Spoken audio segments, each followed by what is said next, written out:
রাজধানীর এডি নগরের পিএমশ্রী ইংরেজি মাধ্যম স্কুলের নতুন নির্মাণ সহ মোট 5টি স্কুলের পরিকাঠামো উন্নয়নে ব্যয় হচ্ছে 29 কোটি 12 লক্ষ টাকা।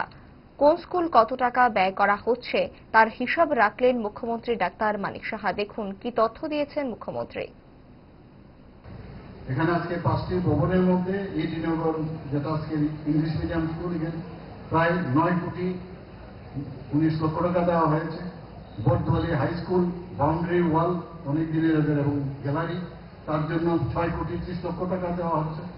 নেতাজি সুভাষ বিদ্যা নিকেতনের একটা পার্সেল কিছু একটা ওখানে বিল্ডিং হবে, তাতে 3 কোটি 53 লক্ষ টাকা দেওয়া হয়েছে। আফানিয়া হাই সেকেন্ডারি স্কুলে নতুন ভবন হবে, সেখানে 3 কোটি 95 লক্ষ টাকা। চারিপাড়া হায়ার সেকেন্ডারি স্কুল নতুন ভবনে 6 কোটি 15 লক্ষ টাকা। এই সর্বমোট 29 কোটি 12 লক্ষ টাকা দেওয়া হচ্ছে।